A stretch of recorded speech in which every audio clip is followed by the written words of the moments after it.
condición, las víctimas del franquismo, que fuimos excluidas de la convivencia.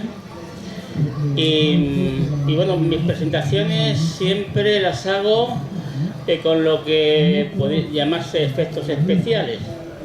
O sea que voy a recrear ahí situaciones carcelarias. Y si físicamente responde la garganta, a lo mejor algún efecto más, ¿no? El libro se titula Fundamentos y Estrategias de la Coppel. Ese es el título visible. Pero es que hay otro título que no es visible, que es La Aurora de la Coppel, y ahora explico por qué, o incluso la aurora seca, ¿no? La aurora seca implica que este libro, y explicaré por qué, equivale a un tesoro. A un tesoro en cuanto al valor de la literatura por las imágenes, y otro tesoro en cuanto al valor de memoria histórica, de nuestra memoria histórica, de la que nos han excluido los historiadores borbónicos y que se han dedicado a ensalzar la transición de ellos, la transición franquista, y bueno, hacer una loa de los corruptos de aquella época, que eran Felipe González, Adolfo Suárez, toda aquella gente, ¿no? Mientras que miles de familias éramos excluidas de la convivencia, absolutamente desamparadas. Y el libro trata también de esto, ¿no? Y también sobre la amnistía, las dos amnistías que hubo en el 1976, el 30 de julio de 1976 y el 14 de octubre de 1977. Con respecto a las imágenes, hay en casi todos los capítulos hay imágenes. Esto le da un valor literario. No lo mismo decir, ocurrió esto, los helicópteros de la policía nos bombardeaban con bombas de humo y nos disparaban desde arriba, a explicarlo de otra forma, donde te metes en el sentimiento de las personas que están allí peleando. Y eso lo tengo yo aquí, os lo voy a explicar. En el relato del libro, las imágenes están en movimiento. Las imágenes realizan el retrato de la psicología de las víctimas, o sea que nos metemos dentro de los presos que están allí peleando, ¿no? Los sueños aparecen por sus imágenes. En definitiva, el lector se ha metido desde fuera en los sentimientos de los presos que viven como propios, como si estuviera dentro. Este es el efecto que hacen las imágenes, ¿no? Es un triunfo de las sensaciones. Este es el poder de las imágenes cuando se presentan para la comprensión completa. Por eso yo, como autor del libro, digo que es un tesoro, pero no solamente es un tesoro por la explicación a través de las panorámicas que se dan, ¿no? Por imágenes cortas, largas, sino también porque es un documento histórico. Son muchos documentos históricos metidos aquí, y el libro en sí es un documento histórico. La foto que aquí aparece se hace el 19 de julio de 1977. Esta es la terraza de la séptima galería. Aquí aparecen 9 presos. Hay más fotografías de la época. El que está con la mano levantada soy yo, hace 46 años, y también estoy aquí ahora con la mano levantada 46 años después, presentando estas vivencias personales. Concretamente, la batalla de Carabanchel fue, digamos, con una eclosión de poder de los presos, de las víctimas del franquismo, porque logramos que hubiera motines de racimos en toda la geografía carcelaria de la época. Bueno, saltaban continuamente, y nosotros, como organización de víctimas del franquismo, ya nos habíamos manifestado antes de tener identidad como colectivo, como organización política. Los primeros chispazos ocurren en 1976. Bueno, aquí se explica bastante bien. Yo doy un resumen general para llegar a la comprensión, ¿no? Y se inicia, digamos, en la quinta galería de la cárcel de Carabanchel. La Carabanchel son galerías gigantescas, de 100 metros de largo, 4 plantas, 100 celdas por planta, y habitadas por 1, 2 o 3 personas, dependiendo de los carceleros cómo ubicaran a sus presos, ¿no? A las víctimas del franquismo.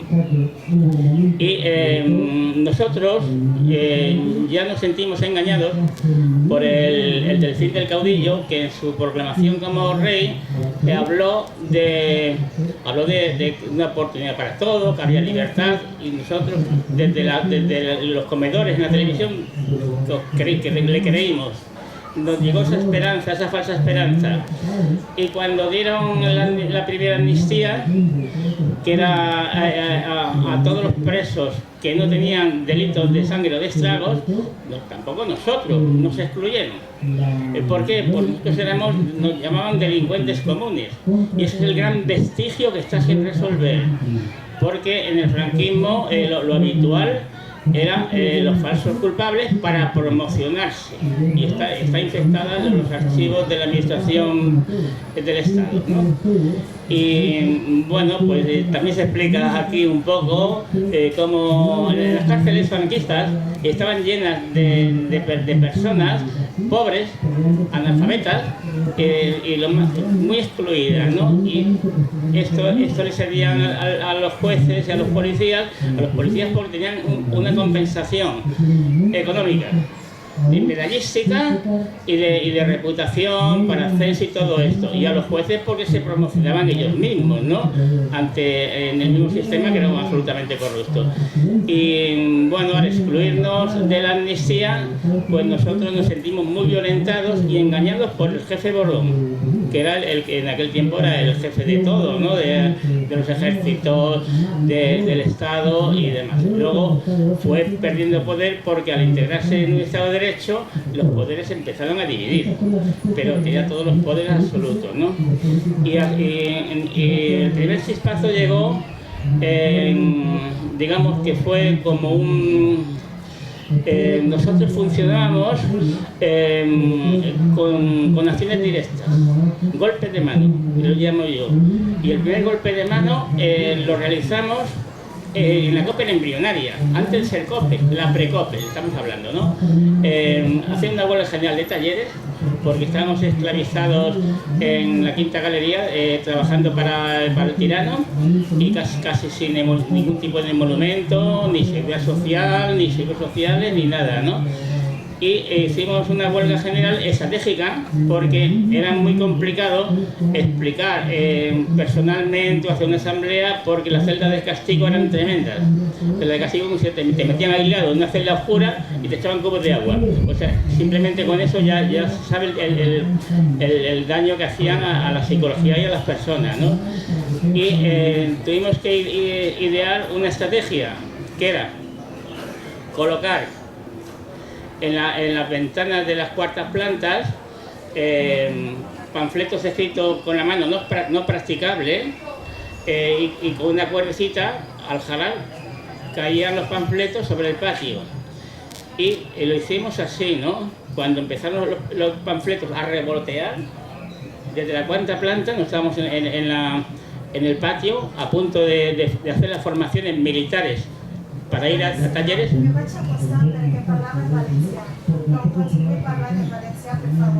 ¿Cómo? Es lo que me interesa, que parle en valenciano. No, yo no hablo valenciano, lo siento mucho.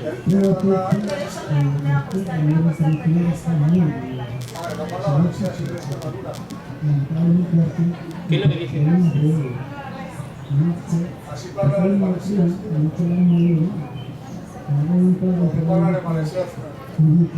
Bueno, seguimos, ¿no? A ver, ¿por dónde iba? Bueno,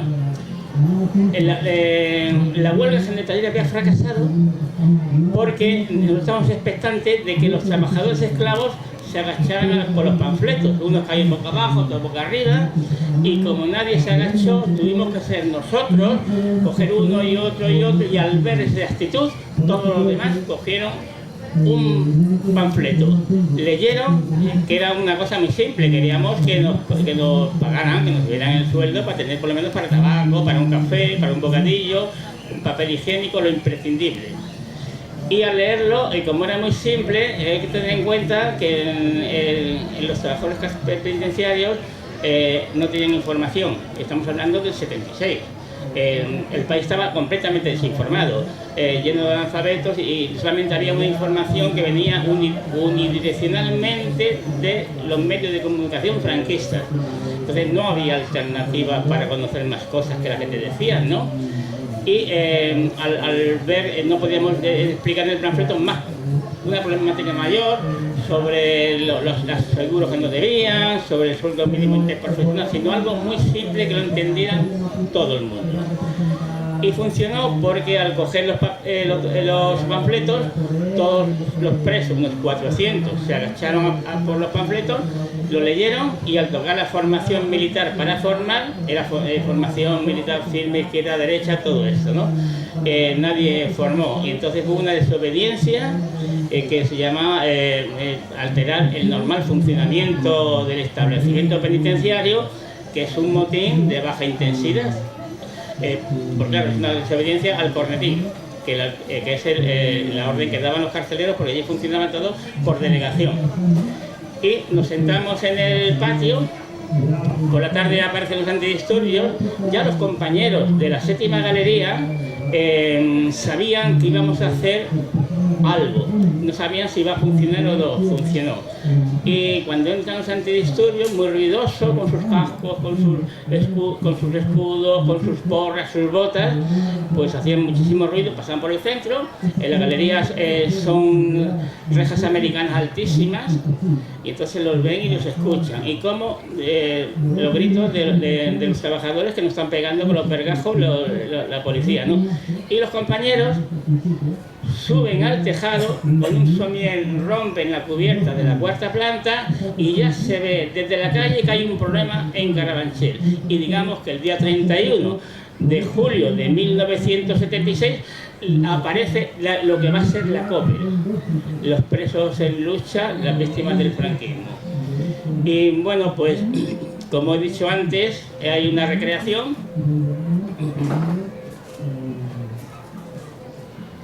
Es un clásico mío, que siempre en todas las presentaciones... Creo que puedes coger el título, ¿no? No, bueno, me escucháis, ¿no? Allá en la cárcel grande, allá en la cárcel grande, allá donde sufría, había un pobre hombre que triste me decía, me dieron malos tratos, me torturó el carcelero, me enchufaron los gases y con el látigo de cuero me abrieron la cabeza.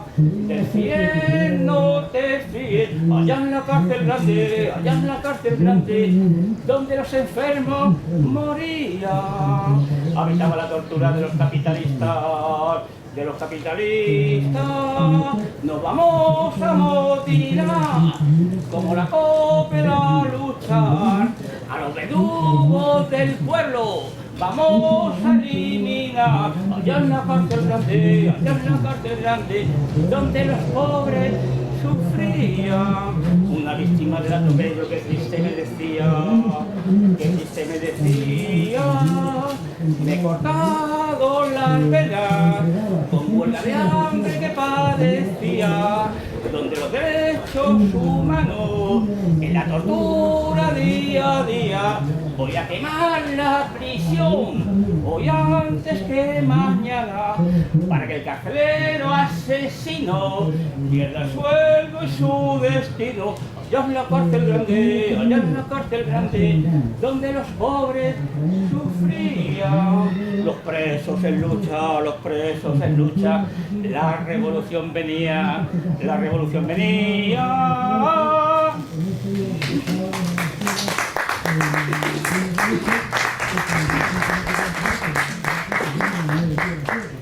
bueno, tiene su punto de esperanza al final, ¿no? Pero la tristeza es que es así, son escenas carcelarias y la recreación yo pienso que siempre funciona para el libro este que presento, ¿no?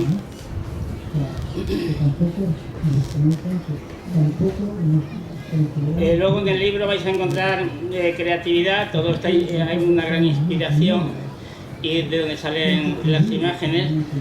Hay, por ejemplo, cuando el Estado intenta destruirnos a la COPE cuando nos organizamos políticamente a final del 76. Y el 20 de febrero de 1977 hay un gran secuestro de compañeros nuestros y pensando que han desarticulado a la COPE.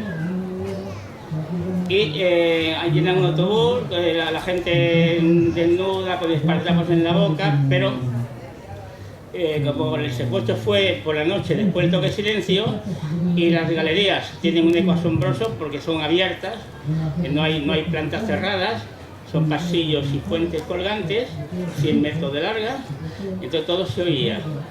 Las llaves estando en la gran cerradura, los cerrojos, incluso los compañeros nuestros diciendo que le estaban torturando y secuestrando, ¿no? Y los que quedamos allí,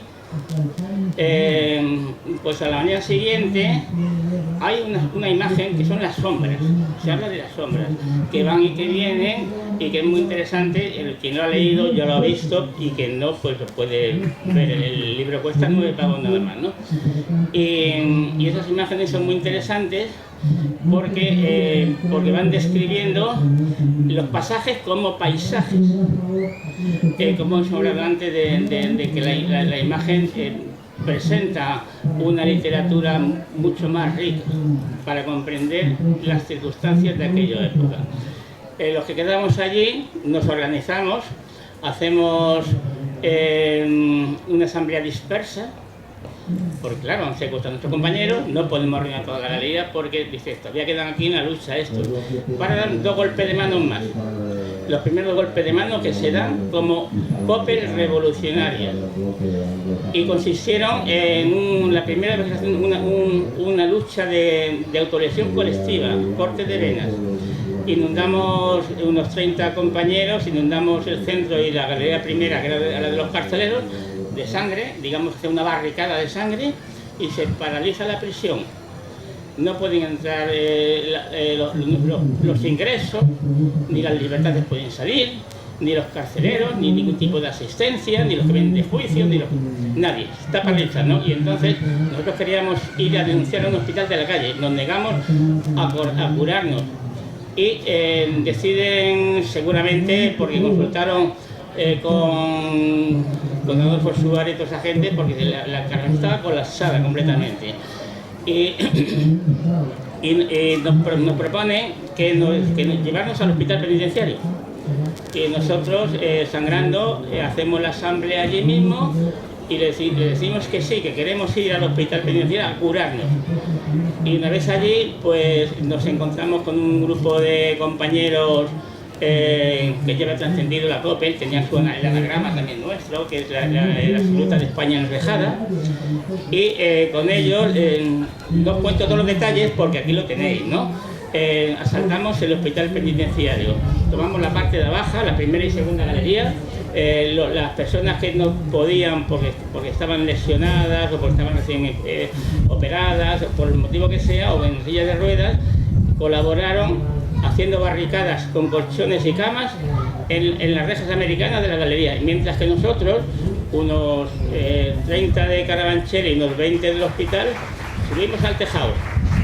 Es el primer acto como organización política COPE que tomamos una cárcel. Tomar una cárcel es exactamente igual que tomar una comisaría de policía o un cuartel militar. Es un acto revolucionario, pero que tiene una temporalidad, lo que podemos aguantar. Y allí estuvimos desde el hospital penitenciario, nos vieron desde los edificios del barrio de Aluche, desde la avenida de los Poblados, y bueno, ya demostramos que la COPE no había acabado con ella y que seguíamos en la pelea. Por lo tanto, reivindicamos nuestros derechos humanos y nuestras libertades públicas, la de todo el mundo, ¿no? Entonces, sabíamos que teníamos la razón, pero ellos no querían, porque se heredó del franquismo el vestigio de que el delincuente común es común en lugar de víctima del franquismo, y eso es completamente falso, y eso es lo que han ocultado y lo tienen muy tapado, ¿no? Por eso estas noticias nada más que constan cuando nosotros las decimos lo manifestamos en alguna charla o en este libro que sale completo toda la historia aquella de eso. Bueno, también tengo otro efecto especial. Es el rol de la Coppel.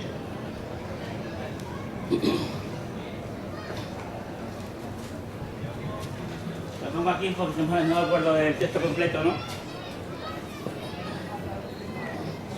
Un día una protesta aquí en la prisión, la asamblea de los presos pidió libertad. Subieron al tejado a reivindicar, la Coppel en lucha pidió la libertad.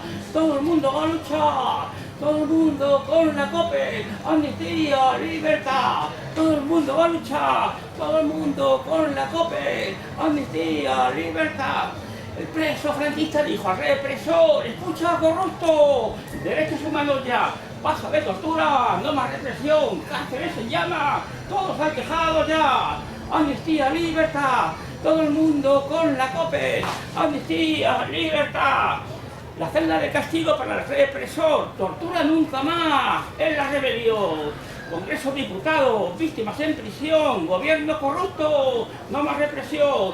Todo el mundo va a luchar, todo el mundo con la Coppel, amnistía, libertad. Todo el mundo va a luchar, todo el mundo en la prisión, amnistía, libertad.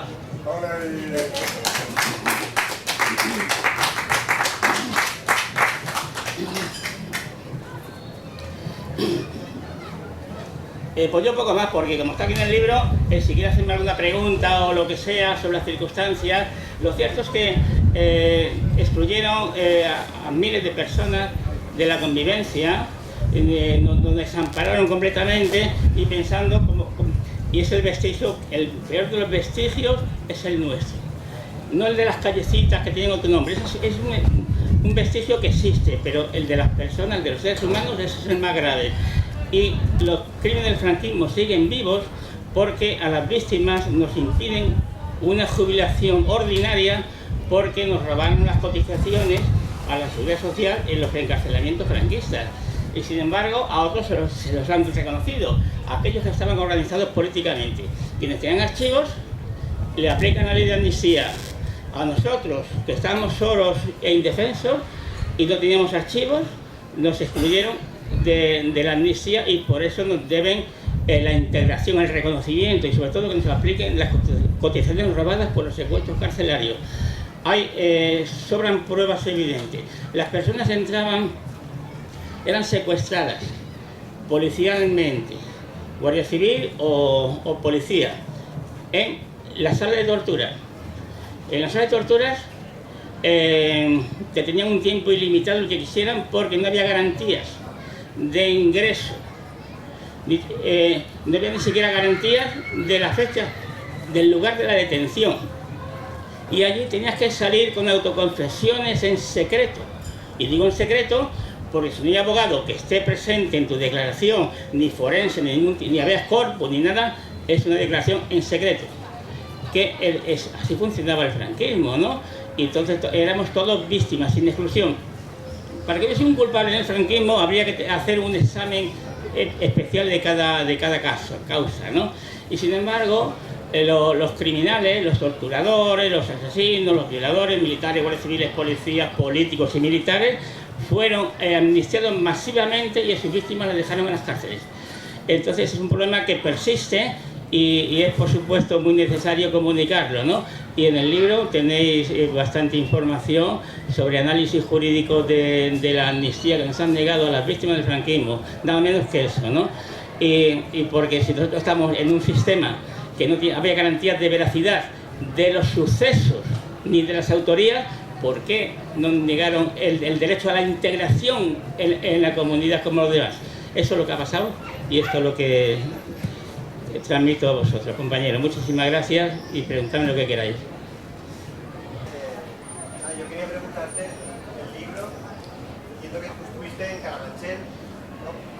¿está el libro centrado en Carabanchel o es como una genealogía de la COPEL en general? O si hablas también, por ejemplo, de Valencia o de cárceles valencianas. Sí, compañero, te explico. La COPEL se crea en la cárcel de Carabanchel, la Precopel y la COPEL como organización a finales de 1976. Y yo hablo de mis experiencias vividas en Carabanchel, no, pero te doy una explicación para que más amplia incluso, ¿no? Y nosotros, a través de diferentes medios de comunicaciones de abogados familiares, pues íbamos comunicando con otros compañeros que estaban en otras prisiones y penales sobre lo que estábamos haciendo, ¿no? Y sobre todo una auditoría que yo creo que fue el motivo del secuestro, porque nos robaban los presupuestos, en la alimentación, en vestuario, en mantenimiento, en todo, ¿no? Y también en talleres. Por eso nos secuestran, porque éramos el enemigo económico. No eran ellos el enemigo económico, nosotros éramos las víctimas del enemigo económico, ¿no? Y la auditoría yo creo que fue el motivo por el que hubo el gran secuestro.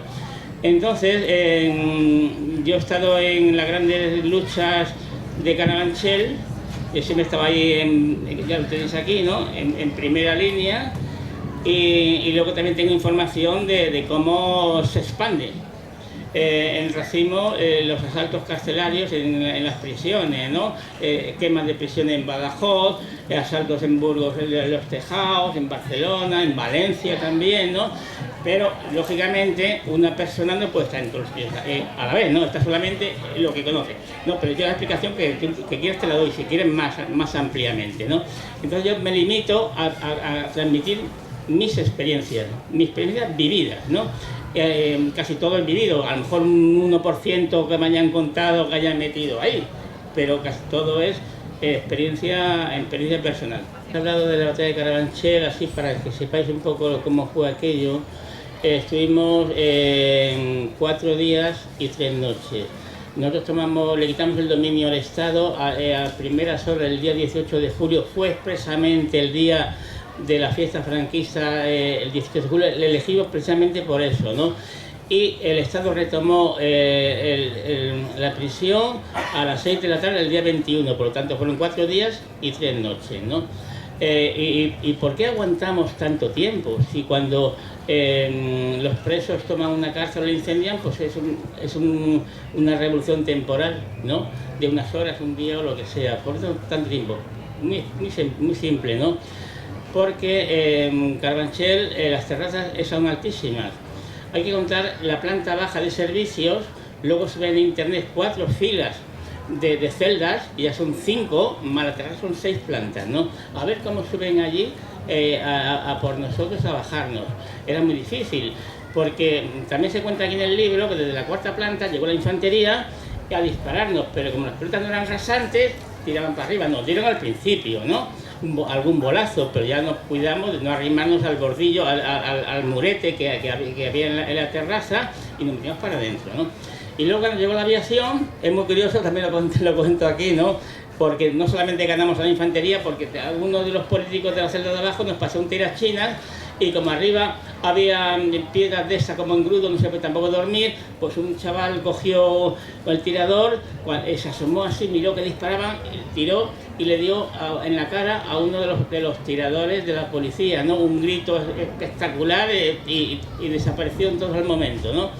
Porque claro, había una contraofensiva solamente con un tirador, lanzamos a la infantería y llegó la aviación. La aviación es muy curiosa porque empezaron a bombardearnos 3 helicópteros, no 1, 3, de Martín Villa, sabéis que era el ministro del Interior falangista, ¿no? Y entonces nos cogen desprevenidos porque se hacían unas bolsas de humo grandes, no había ni gota de viento, un solo abrasador en aquella época, ¿no? Y entonces se nos ocurrió, porque quemaban, las bolsas queman, las bombas, nos quitamos las camisetas y las tiramos al patio. En el patio estaban los policías recibiendo el fuego amigo, ¿no? Y nos desembarazamos al momento, caían las bombas, las tiramos al patio. Y también fracasaron ahí. Pero después vino una guerra más sucia contra personas que estábamos ahí arriba desarmadas en mangas de camisa, ¿no? Y llegan los helicópteros nos bombardean, pero además de la ventanilla nos tiraban pelotas de goma y de ahí arriba no sabías qué hacer para un lado para otro, a ver, para que no te dieran, pero te van muchos pelotazos, ¿no?, a la gente, ¿no? Y también es con un grave riesgo porque es un precipicio de 6 plantas hasta el suelo, ¿no?, que te podían matar, ¿no?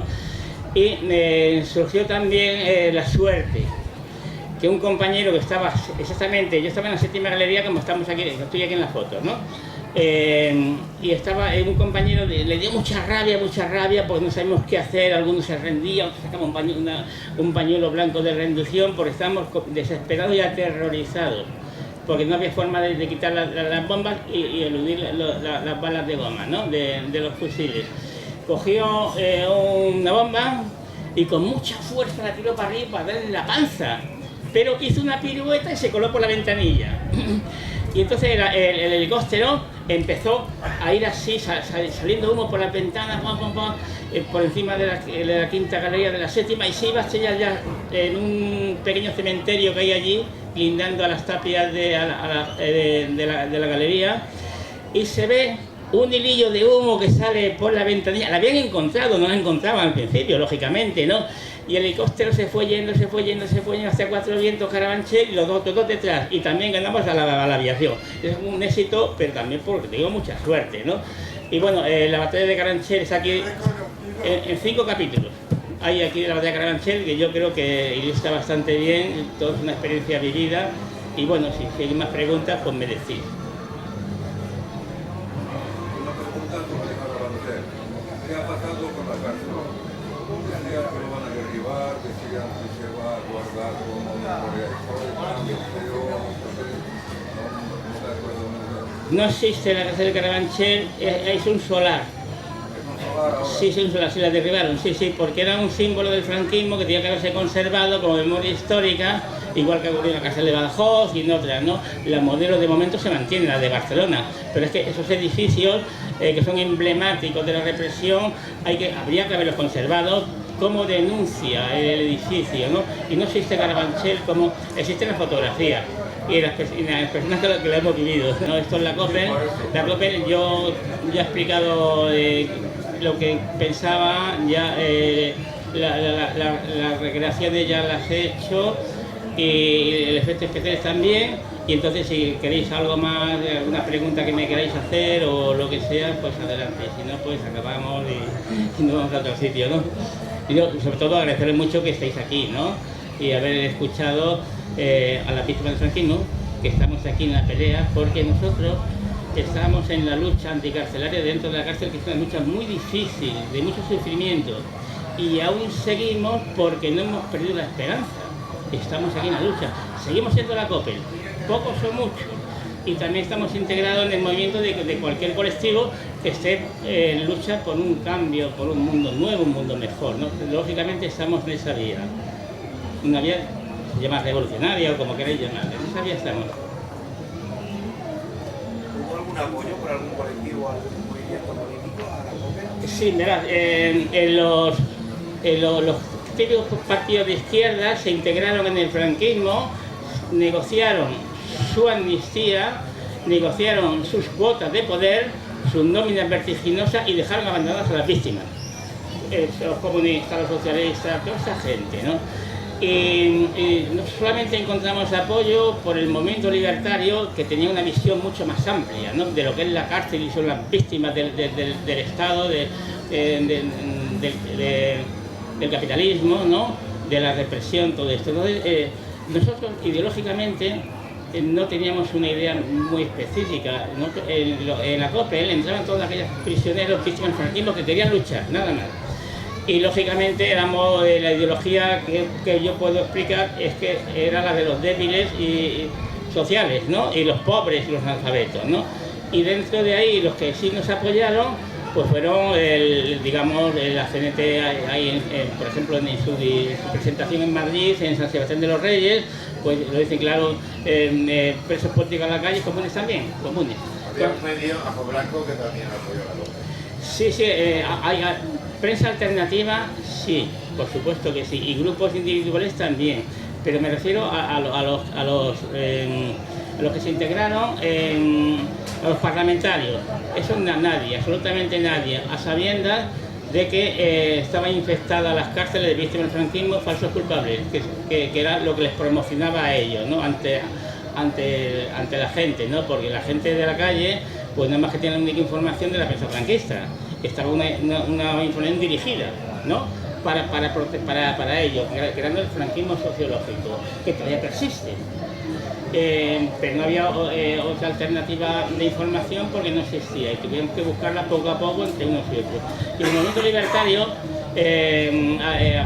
todo el movimiento libertario sí, yo creo que nos apoyó en sus posibilidades. Pero claro, digamos, el oficial, que eran los grupos políticos y el Estado, la columna judicial franquista, la columna política franquista se integró con la gente que llegó del exterior y la oposición de aquí y se creó una columna mixta. Las demás columnas permanecieron en sus oficinas, los carceleros, los policías, los jueces y los militares. Entonces eran los franquistas que estaban allí haciendo también, eran los criminales y siguieron allí pues haciendo daño, como sabemos, ¿no? Y los otros fueron los que intentaron crear un Estado de Derecho para homologarse con la Europa continental, que así se llamaba en aquel tiempo, en cuanto al respeto de los derechos humanos. Pero había que taparnos a nosotros, escondernos, y nos escondieron. Y por eso la COPEL ha desaparecido oficialmente y ha habido un chispazo en modelo 77, pequeños chispazos, que no dice todo lo que hay aquí, ¿no? Y en el corto poco muy seguro de Alex Payá también hay otro pequeño chispazo, pero ahora mismo estamos con el libro y charlas y más cosas intentando explicar de que la transición fue una traición brutal a los derechos humanos que dejó a miles de familias excluidas de la convivencia, y esa es la verdad. Y es más, hay documentos, yo tengo muchos documentos y están infectados. El Archivo General de la Administración de Alcalá era infectado. Coges al azar cualquier expediente de un prisionero pobre, de aquel que necesitaba un abogado de pobreza, que se llamaba así en aquel tiempo, y verás, solamente en las primeras páginas ves cómo la gente entraba en la sala de tortura, le llaman calabozo, como quieras llamarlo, ¿no? Y salían con autoconfesiones para entrar voluntariamente en las violentas cárceles franquistas. Eso se entiende perfectamente que eso no fue voluntario, ¿no? Eso fue por sufrimiento insostenible, por torturas brutales. A mí me clavaron un destornillador incandescente en el costado, tengo todavía la marca. Un policía, que está aquí el nombre, ¿no? Bueno, son cosas inolvidables, ¿no? O sea que vamos a ver, nos llamaban presos comunes, pero el delito más común que había en la dictadura era la tortura. Ese era el delito más común que había. Todos torturaban, hasta en la calle. Porque yo he visto en la propia calle a un chaval que estaba en un bar que tenía un poco de pluma, que era gay, ¿no? Sacarle un policía de paisano a la calle y hostiarle, así por las buenas, porque no le gustaba que esa persona tuviera una orientación sexual, ¿no? Y todo funcionaba así, con muchísima violencia. En la dictadura sigue habiendo la violencia contra y nos excluyen todavía, ¿no? Pero aquella era mucho más descarada, esa está más digamos, más enmascarada. Porque dicen, bueno, los derechos humanos hay que respetarlos, delante de la gente no podemos hacer muchas barbaridades, algunas sí hacen, ¿no? Bueno, pues esto es en definitiva lo que yo quería explicar de la situación de las víctimas del franquismo, que seguimos aquí en la lucha. ¿Te puedo hacer una pregunta, Javier? Las que quieras. ¿Qué papel tenía la Iglesia dentro de la organización de las prisiones? Si había un cura. Y otra pregunta también para tomar igual. ¿Qué papel tenían las familias? Bueno, las madres, los Sí, bien, la iglesia, sí. En las cárceles siempre ha existido un capellán, que era bueno, ya sabemos que por medio de la coartada de la religión, pues querían conseguir, se podían lograr algunas cosas, porque quien se apuntaba a las misas y estas cosas tenía algún tipo de beneficio e influencia por el cura, que tenía mucho poder en el franquismo. Luego lo fue perdiendo, ¿no? Y es como un chantaje, ¿no? Porque claro, tienes que meterte en el fanatismo. fíjate en esa ideología fanática de tener fe en lo que no se puede acreditar, ¿no? Y entonces tenía cierta influencia en las personas que querían conseguir alguna cosa a través del capellán, ¿no? Y hubo también una época en que yo la he vivido, en que en las cárceles las misas eran obligatorias. Y los domingos tenías que formar allí en la galería, en silencio, y un cura en un púlpito, un altar que ponían allí enfrente, ¿no? Pues te daba el responso y decía, te persuadía, ¿no? Era una persuasión, para que no te rebelaras, para que te conformaras con tu desgracia, porque si tú has nacido pobre y encima tienes que conformarte con esa vida de miseria y con esa vida de torturas y de marginación, pues entonces eso era persuasión, ¿no? Entonces, claro, los que no nos conformaban pues teníamos una cierta rebeldía y siempre éramos víctimas de celdas de castigo, parte disciplinario y maltratos, ¿no? Me has preguntado... Las familias, sí. Sí, en principio los presos franquistas nada más que podían tener comunicación con familia directa, nada más. El correo tenía que salir abierto y te lo entregaban abierto, había una censura sobre las cartas. Después, con la llegada del borbonismo, pues se fue suavizando la censura y llegó un momento en que podías comunicar con amistades, previa petición, por instancia. Hay que identificar a la persona que quiere comunicar con un preso y el preso, no, pedirlo al preso. Y entonces le autorizan al preso que comunique con la persona que ha pedido, ¿no? Y ya también conseguimos evitar la censura, que las cartas entrarán cerradas, tanto para salir como para entrar. Pero siempre en familia directa. Pero, por ejemplo, para un compañero prisionero que estuviese en Burgos y tú en Barcelona, tenía que ser la carta abierta, no podía salir cerrada, ¿no? Y respecto a la familia, la COPEL se creó una asociación de familiares amigos de los presos sociales. Nosotros llamamos sociales porque no éramos culpables, no nos sentíamos culpables de nada, ¿no? El culpable era el régimen franquista. Y esta asociación nos apoyó en nuestras luchas carcelarias cuando invadíamos una cárcel. Pero cuando en una cárcel teníamos que basarnos en unas estrategias, no podíamos ir así por las buenas, teníamos que calcular muchísimo. Y en un momento dado, aquí viene bien explicado, el golpe de mando. Asaltamos por aquí, asaltamos por allá, ¿no? Incendiamos por aquí, incendiamos por allá. Es muy difícil la lucha contra la cárcel dentro de la cárcel, de muchísimo sufrimiento. Pero como tenía muchísima fuerza moral y la razón, y mucha decisión, y éramos jóvenes y muy valientes, ahí estamos en primera línea en la pelea. Yo quería hablar un poco de la FAPE, ¿no? Venga. Porque AFAPE forma parte de la lucha de la COPE, ¿no? O sea, en la historia de la COPE, una parte muy importante, incluso se puede decir que la FAPE existió antes que la COPE. La FAPE se formó a raíz del motín de julio. Las familias se iban a comunicar, como toda esta gente, a un montón de gente, a los de la séptima, los llamaron, no les dejaban comunicar y demás, ahí se formó revuelo. Se fue de ahí prácticamente directamente a intentar cerrar ninguna iglesia, cosa que se hacía entonces, aunque sea sagrado, no va a hacer más. Yo te digo, tienes razón.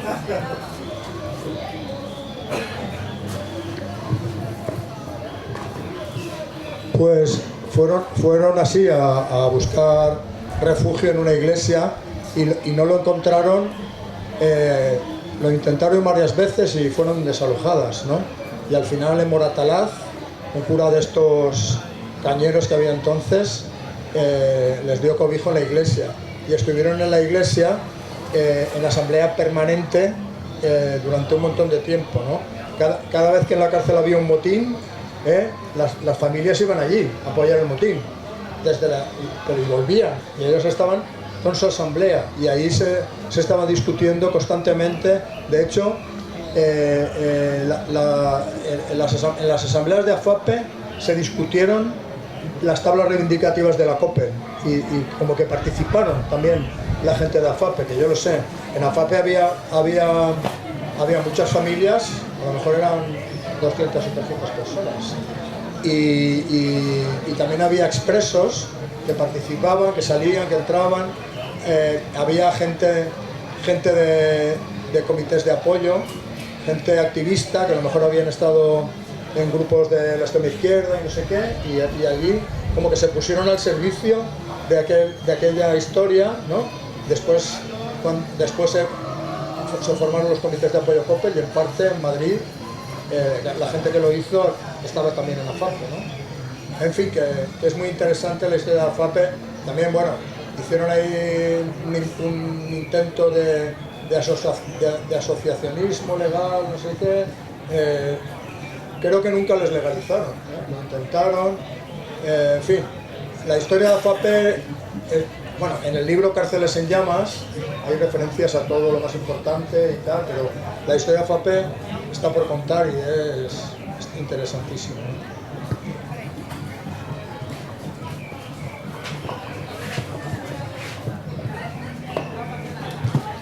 AFAPE se crea cuando la Coppel se identifica con nombre a finales de 1976 con el anagrama la absoluta de España enrejada y dos tablas reivindicativas, una de régimen interior para la convivencia y otra política con respecto a equipar las leyes de la Europa continental con las de la última dictadura que fue la de Franco, ¿no? Y es cuando la AFAPE se crea y son familiares nuestros, de los presos que estamos allí en lucha, ¿no? Y también es cuando el grupo de abogados jóvenes, que era un grupo muy combativo, salido de la universidad, había gente muy significativa, también nos apoyó muchísimo. Sí, sí. Pero lo que pasa es que nosotros, como éramos prisioneros, no nos podíamos tener referencias de ellos, no participábamos porque éramos presos y ellos no eran presos. Y bien, pues sí, esto es en cuanto... La monja, la que hacía Carmen se llamaba, ¿no? Sí, eso lo llevaba Daniel Pon, un compañero que todavía está en la pelea, también compañero... En el documental, porque hay un documental por ahí que está en internet, se ve gratis en el YouTube, que se llama Sobre la Coppel. Hay muchos testimonios de compañeros, ¿no? Muchos, ¿no? Es lo mejor que tiene, no todo el mundo, pero sale Carmen. Los familiares siempre han estado con sus presos, con su familia, ¿no? Con sus hijos, con sus hermanos, ¿no? Y en la batalla de Carabanchel, que fue espectacular, que estuvimos allí arriba, 6 plantas allí arriba, en las terrazas, resistiendo al crimen, los familiares estaban por las calles, por la calle de los poblados, por el campo, y los corrían los caballos a gomazos para que no se concentraran, ¿no? Y se incendiaban allí los campos, había una pelea también en la calle, porque nuestros familiares estaban allí de pelea con nosotros, ¿no? Y algunas veces que había como una especie de tregua, pues alguna madre lanzaba un grito a su hijo y a lo mejor le encontraba, y el grito del hijo de 6 plantas más arriba, y contestaba a la madre. O sea, escenas emotivas de estas, de una pelea durísima, ¿no? Porque hay que tener en cuenta de que en esas fechas no pasaba ni una sola nube por allí, un calor insoportable en el mes de julio, tremendo. Yo creo que fue uno de los veranos más calientes que ha habido, achicharrado. Tampoco se podía dormir porque la terraza estaba llena de guijarros alquitranados y no había ninguna superficie lisa, excepto la sexta galería, que fue la de última construcción, ¿no? Y entonces son 3 noches sin dormir, 4 días de lucha, 3 noches sin dormir, 3 sin beber y sin comer. Al principio tuvimos un pequeño socorro, porque 2 plantas más abajo estaban algunos etarras, algunos grapos, y nos servían agua con una cuerda, pero era insuficiente. El primer día del motín, cuando estábamos Carabanchel por arriba y por abajo, nosotros nos fuimos todos los economatos, la comida y la bebida, pero eso duró nada. 1000 personas arriba, 500 del reformatorio, que eran 2 plantas más abajo, anexo, ¿no? Era nada. Las bebidas que se consumieron inmediatamente, ¿no? Y había en la cúpula, lo que es la cúpula central, un pequeño grifo, que había un hilito de agua, seguramente para la gente que hizo la construcción, para tener agua, para lo que sea, ¿no? Y ese hilito duró 24 horas. También no le cortaron para rendirnos por sed. Y también a los que llevan presos políticos o resistentes, todos somos presos políticos del franquismo, porque es la política terrorista la que nos tenía allí, ¿no? También los desalojaron y los llevaron a otro sitio para que no nos suministraran ningún tipo de socorro, ¿no? Ni comida, ni bebida, ni nada. Entonces nos rindieron por sed, por hambre y por sueño. El preso en lucha nunca se rinde, excepto estratégicamente, ¿no?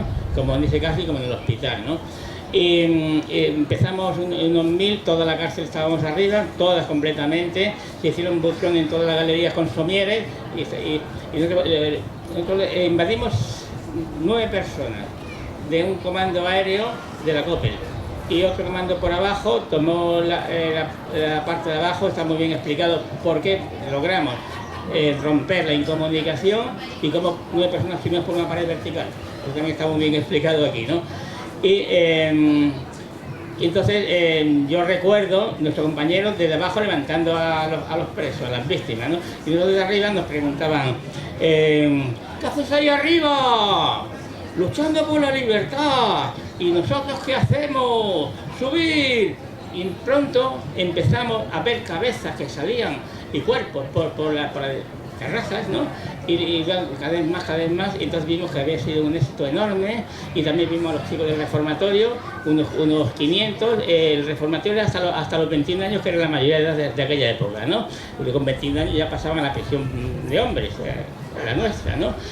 Y bueno, al final, como era mucho el sufrimiento por hambre, por sed y por sueño, al final, el último día, el día 21 a las 6 de la tarde, que el Estado retomó el dominio de la institución más represiva y más simbólica del franquismo, quedábamos unos 500, porque unos, lógicamente, han ido bajando algunos y si bajan, pues porque no pueden aguantar más, ¿no? Entonces somos ante todos humanos, y los que resistimos éramos 500 al final, ¿no?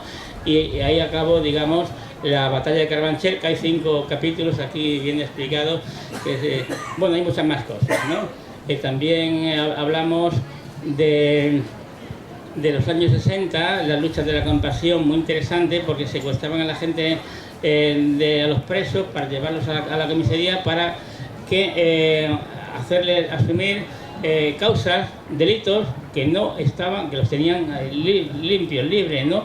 Para falsa eficacia, ¿no? A presos lo llaman para torturarles, para que asumieran causas que tenían sin resolver ellos, ¿no?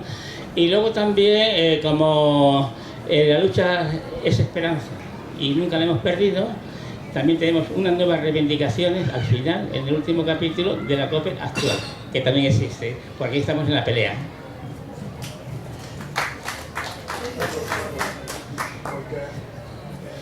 Lo principal de la COPEL es la idea que plantea es que los presos sociales, los presos comunes, también son presos políticos, porque la cárcel es un hecho político, es un hecho político.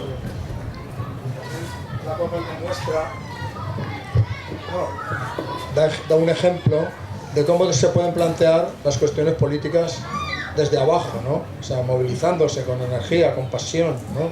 Con persistencia, ¿no?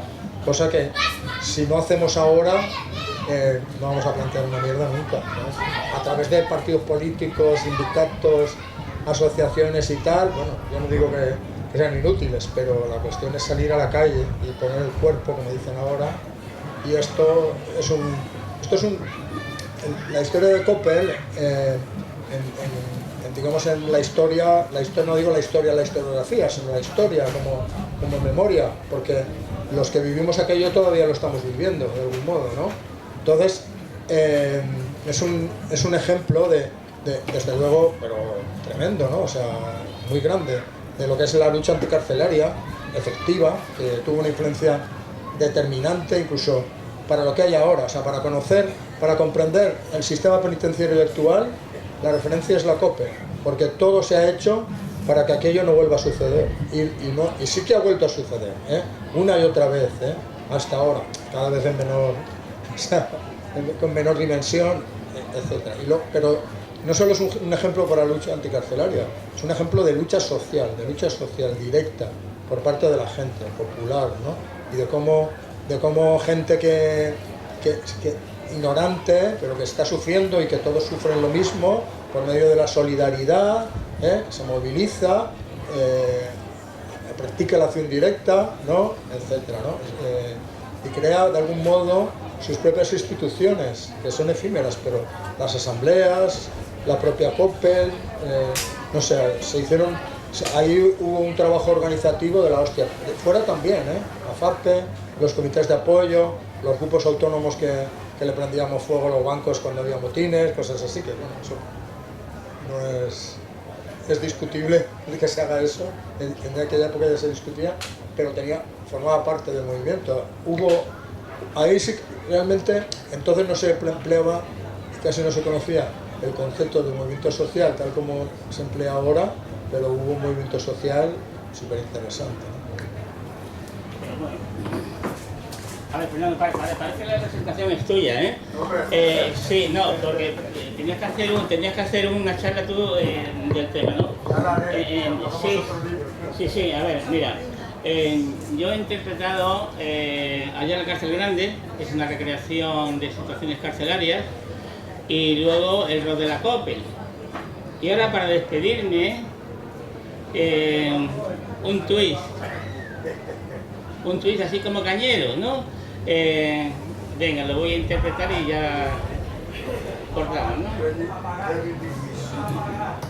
Está muy mal, eres un fascista, está muy mal, no te quieres divertir, vas asesinando a la gente, torturas como un demente, está muy mal, eres un fascista, está muy mal, no te quieres divertir, robando los millones, el pueblo te cortará los cojones, está muy mal, eres un fascista, está muy mal, no te quieres divertir, abusando de la gente, eres tú un indecente, está muy mal, eres un fascista, está muy mal, no te quieres divertir, policía, funcionario o verdugo, tienes la inteligencia de un tarugo, está muy mal, eres un fascista, está muy mal, no te quieres divertir, no te quieres divertir, no te quieres divertir.